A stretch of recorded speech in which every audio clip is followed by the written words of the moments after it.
Good morning student. कल हम लोग ने भूगोलिक आधार पे वनों का वर्गीकरण देखा था। उसमें हम लोगों ने प्रथम चार देखा था जो कि वर्षा के आधार पे वर्गीकृत किया गया है। ये थे उष्णकटिबंधीय सदाबहार वन, उष्णकटिबंधीय पतझड़ वन, उष्णकटिबंधीय शुष्क वन और मरुस्थलीय या अर्ध मरुस्थलीय वन। आज हम बाकी के सारे देखेंगे। उसमें है पर्वतीय one, mountain forest, alpine one, ज्वारीय या दलदली वन, एक ही होता है दोनों।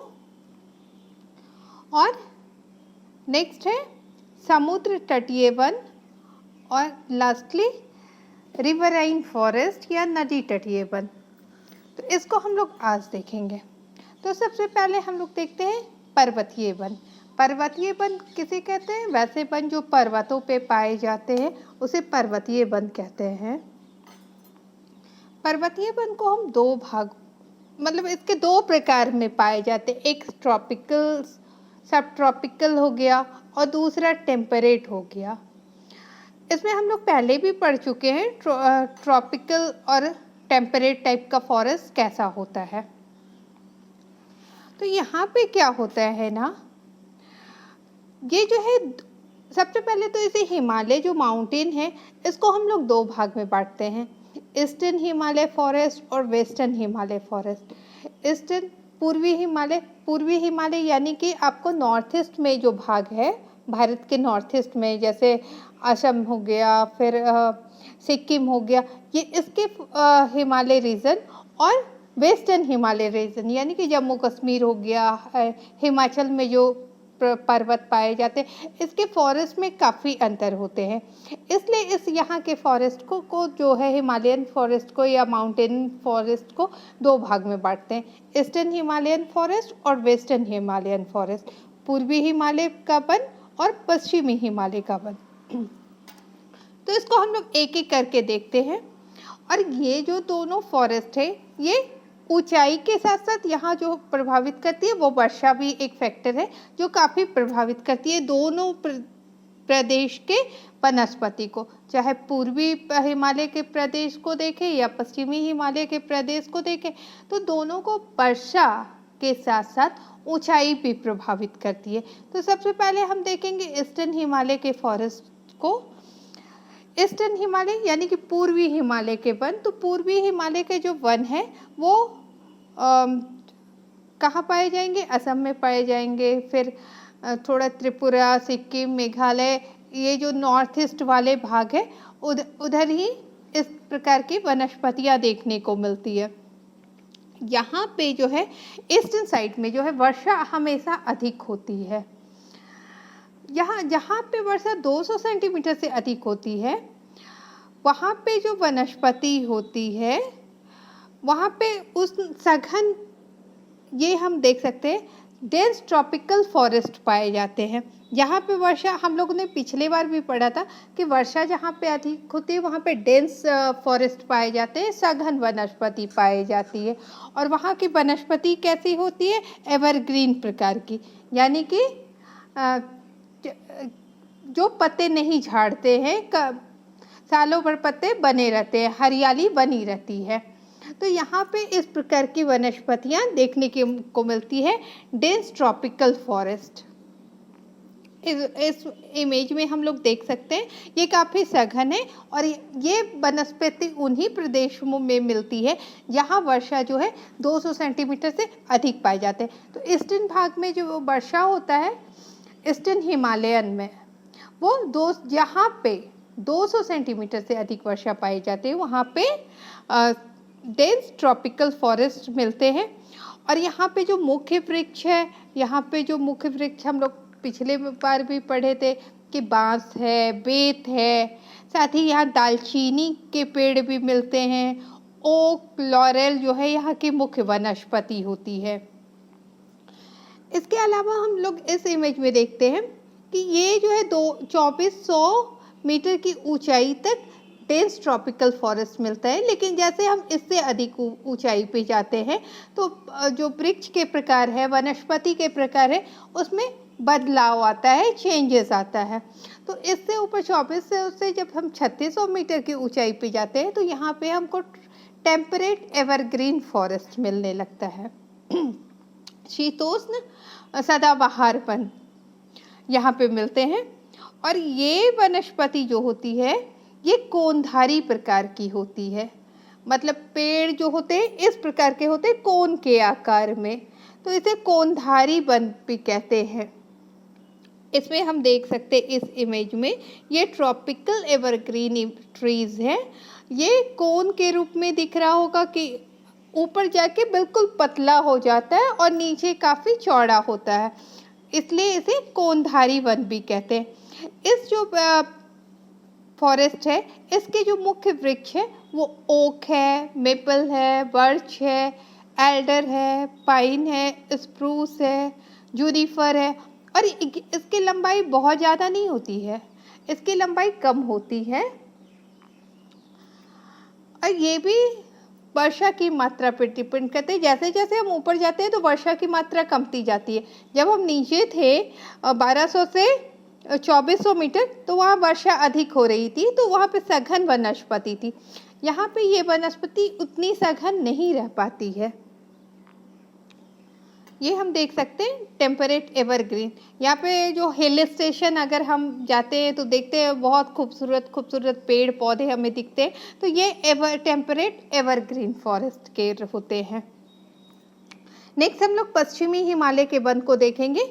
पश्चिमी हिमालय के जो वन है इसको भी ऊंचाई के आधार पे अलग अलग भाग में बांटा गया है। जैसे अगर 900 मीटर तक हम ऊंचाई पे जाएंगे, अगर हम मान लीजिए हिमालय रीजन पे 900 मीटर की ऊंचाई पे गए तो यहाँ जो वनस्पति के प्रकार है वो सेमी डेजर्ट टाइप के हैं, यानी अर्ध मरुस्थलीय है। अर्ध मरुस्थलीय वृक्ष हम लोग पढ़ चुके हैं कि ये वृक्ष में सघन वृक्ष नहीं पाए जाते, काफ़ी जो है कम कहीं कहीं वृक्ष पाए जाते हैं, तथा इस वृक्ष में जो पत्तियां होती है वो मोटी होती है और कांटेदार रूप में होती है।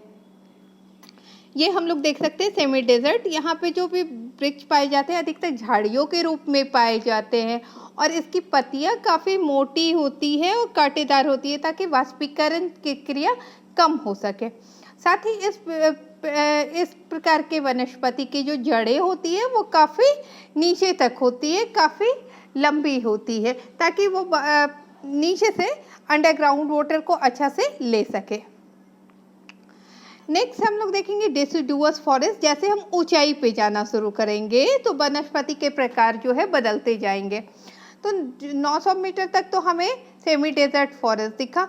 जब हम 900 से 1800 मीटर जाएंगे तो वनस्पति के प्रकार में बदलाव आ जाएगा और हमें डेसिडुअस फॉरेस्ट मिलेगा, यानी कि पतझड़ वन, मॉनसूनी वन देखने को मिलता है।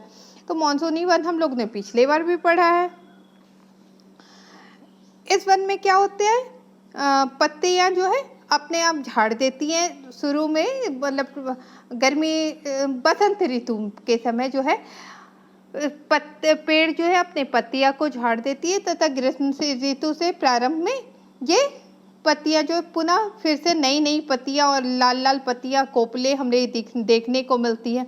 इसमें हम लोगों ने देखा है कि साल हो गया, सेसम हो गया, ढाक हो गया, ये सब वनस्पति इन्हीं प्रदेश में देखने को मिलती है। जब हम इससे भी ऊपर जाते हैं 1800 से 2500 मीटर तो हमें जो है वाइट लीफ ट्री मिलती है। ये आप देखिए डेसिडुअस, टेम्परेट डेसिडुअस का फॉरेस्ट है। ये जो वनस्पतियाँ पत्ते हैं वो झाड़ देती है समय के साथ, बिल्कुल जो है पतझड़ का मौसम आ जाता है और फिर से नए नए पत्ते आ जाते हैं। ये जो इमेज में हमें नए पत्ते दिख रहे हैं, कोपल है इसलिए ग्रीन रेड सारे कलर्स के दिख रहे हैं। नेक्स्ट जो हम और ऊपर जाते हैं तो हमें चौड़ी पत्ती वाले वृक्ष देखने को मिलते हैं। चौड़ी पत्ती वाले वृक्ष आप देख सकते हैं, इसकी पत्तियां कुछ इस प्रकार की होगी, जैसे मेपल हो गया, लैक्टिक हो गया। इस प्रकार की पत्तियां ऊंचाई पे जाने पे दिखने लगती है। जब हम 2500 तक 2500 मीटर की ऊंचाई पे जाते हैं, तभी हमें इस प्रकार की पत्तियां देखने को मिलती है। जब हम उससे नीचे रहते हैं तो हमें पतझड़ वन देखने को मिलते हैं। इसमें हम देख सकते हैं 1800 से जब 3000 मीटर के ऊंचाई पे जाएंगे तो हमें टेम्परेट कानिफरस फॉरेस्ट देखने को मिलता है, समशीतोष्ण कोनधारी वन देखने को मिलता है। ये कोनधारी हमें पूर्वी हिमालय रीजन में भी कोनधारी वन मिल रहा था और पश्चिमी में भी आए। तो हम जैसे जैसे ऊंचाई जाएंगे तो वैसे पौधे के किस्म जो है समान होते जाते हैं। तो यहाँ पे भी समशीतोष्ण कोनधारी वन देखने को मिलता। और जैसे हम लोग अगर शिमला, मनाली, कुल्लू जाए तो हमें चीड़, देवदार, नीला पाइन, एल्डर के पेड़ देखने को मिलते हैं। जब हम इससे भी ऊपर जाएंगे, चाहे वो दोनों प्रकार में, दोनों हिमालय रीजन में अगर हम जाएं, इससे ऊपर 2400 से ऊपर ईस्टर्न में या वेस्टर्न में, तो हमें जो वनस्पति दिखाई पड़ेगी वो किस प्रकार की रहेगी? ये अल्पाइन प्रकार की होगी। अल्पाइन फॉरेस्ट हमें 2400 मीटर के ऊपर दिखने को मिलती है। इसमें क्या होता है, ये भी कोनधारी वन है। जैसे जैसे हिमालय रीजन पे जाएंगे तो हमें जो वनस्पति के प्रकार है वो कोनधारी दिखने लगते हैं। इस कुछ पेड़ जो है इस प्रकार के दिखते हैं। ये 2400 से 3600 मीटर की ऊंचाई तक इस प्रकार की ही वनस्पति देखेगी। इसमें भी ओक, मेपल, सिल्वर, पाइन्स, जूनिफर मुख्य वृक्ष है। लेकिन जब हम 3600 मीटर से और ऊंचाई पे हम जाएंगे तो यहाँ पे वनस्पति के प्रकार में बदलाव आ जाएगा और हमें टुंड्रा प्रकार की वनस्पति दिखेगी। टुंड्रा यानी कि फिर स्नो लाइन, मतलब ठंडे के दिन में स्नो लाइन बढ़ जाता है, तो वहाँ पे जो वनस्पति होगी वो काई के रूप में होगी या छोटी छोटी झाड़ियों के रूप में होगी। वहाँ टुंड्रा प्रकार की वनस्पति जाएगी। और जब हम फिर 4800 मीटर से ऊपर जाएंगे तो वहाँ पे हमें कोई वनस्पति नहीं दिखेगी। मान ले यहाँ पे हम जाएंगे 4800 मीटर से ऊपर तो हमें किसी प्रकार की कोई वनस्पति नहीं दिखेगी, क्योंकि ये जो हिमालय क्षेत्र है वो हमेशा बर्फाच्छादित रहता है, सालों भर बर्फ से ढका रहता है। नेक्स्ट हम लोग देखेंगे दलदलीय या ज्वारीय वन। दलदलीय या ज्वारीय वन जो होता है हमेशा टाइट के कारण होता है। जब टाइट का पानी जो है अंदर घुस जाता है जमीन में तो इस प्रकार का हमें दलदल बन जाता है और यहाँ पे जो वन उगते हैं उसे दलदलीय या मैग्रोव वनस्पति भी कहते हैं। इसे मैग्रोव भी कहते हैं, ज्वारीय वनस्पति भी कहते हैं। इस प्रकार की वनस्पति अगर भारत में हम देखें तो अधिकतर गंगा, ब्रह्मपुत्र, महानदी के डेल्टा क्षेत्र में, कृष्णा, कावेरी के डेल्टा क्षेत्र में देखने को मिलती है। और यहाँ पे जो सबसे बड़ा अगर हम मैग्रोव वनस्पति की बात करें तो गंगा ब्रह्मपुत्र के डेल्टा जो सुंदरवन के नाम से प्रसिद्ध है, यहाँ पे इस प्रकार की वनस्पतियाँ से भरी है। और यहाँ पे जो मुख्य वृक्ष होते हैं वो सुंदरी है। सुंदरी वृक्ष मुख्य वृक्ष होने के कारण इस जो डेल्टा प्रदेश का नाम सुंदरवन डेल्टा पड़ गया है। नेक्स्ट हम लोग देखेंगे,